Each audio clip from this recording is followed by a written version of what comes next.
Okay, how's it going, guys and friends and people? All right, I'm starting the timer. We're talking about the Maritime Republics, which I think is probably up there with one of my favorite niches in history. Um, yeah, I can't even. It's hard to put into words why I think it's so cool. I mean, I'm a fan of Game of Thrones, and if you're looking at this screen, we have these different coat of arms of the different maritime republics, and each one is it's kind of, I mean, it reminds me of like the houses in Game of Thrones. Amalfi, Ragusa, Ancona, Gaeta, Pisa, Genova, Noli, Venezia. And so yeah, it just, and there's like all these different aspects to it. There's the landscape. It's in Italy, which is just a beautiful peninsula with mountains and forests and all that. There's the aspect that it's like, it's kind of an archipelago. There's different islands here across Croatia and in the wider Mediterranean basin.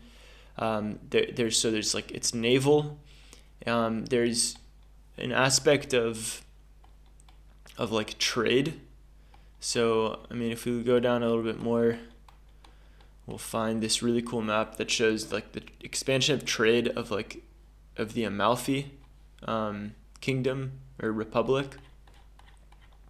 So there's trade, there's political intrigue, there's different there's diplomacy between the different kingdoms and republics. So it says here that the maritime republics are also called merchant republics. Replici mercantili. So we're Italian thalassocracy. Now that's a mouth word. That's a mouthful. Thalassocratic port city. So a thalassocracy or thalattocracy, sometimes also called a maritime empire, is a state with primarily maritime realms. Maritime realms. That means, not a terrestrial, rather maritime. An empire at sea or seaborne empire. They seldom dominate interiors, even in their home territories. The Phoenician. So there's other. Okay, so I maybe we'll leave it for next time. We'll go into that. But so check it out. The term was coined in the 19th century. Generally refers to the 4 Italian cities whose coats of arms have been shown since 47 on the flags of the Italian Navy and the Italian Merchant Navy: Amalfi, Genoa, Pisa, and Venice. In addition, 4 better-known cities, Ancona, Gesha, and Noli, and in Dalmatia and Ragusa, are also considered maritime republics. And in certain historical periods, they had no secondary importance compared to some of their better-known cities. Uniformly scattered across the Italian peninsula, the maritime republics were important not only for the history of navigation and commerce. In addition to precious goods, otherwise unattainable in Europe, new artistic ideas and news concerning distant countries also spread.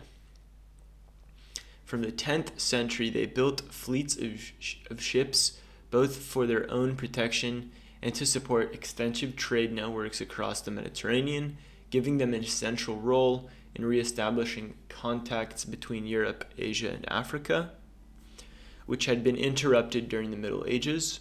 They also had an essential role in the Crusades and produced renowned explorers and navigators such as Marco Polo and Christopher Columbus.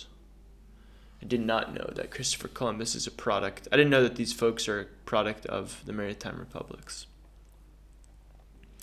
Over the centuries, the maritime republics, both the best known and the lesser known, but not always less important, experienced fluctuating fortunes. In the 9th and 10th centuries, this phenomenon began with Amalfi and Geisha, which soon reached their heyday. Meanwhile, Venice began its gradual ascent, while other cities were still experiencing the long gestation that would lead them to their autonomy and to follow up on their seafaring vocation.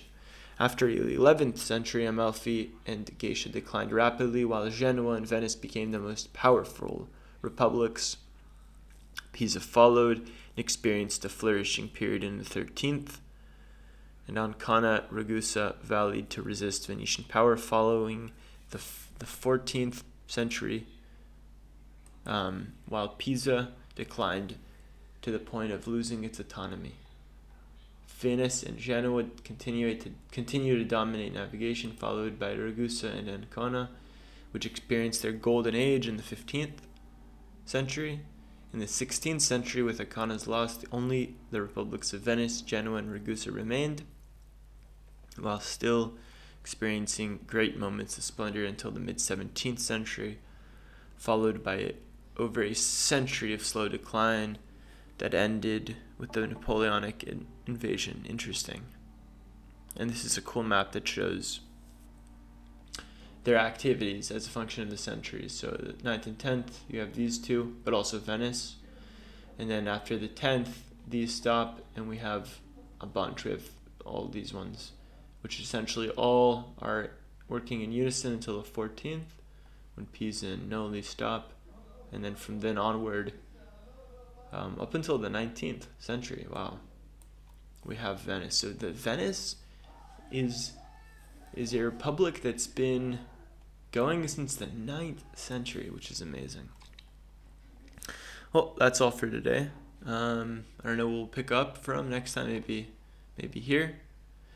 But thanks for listening.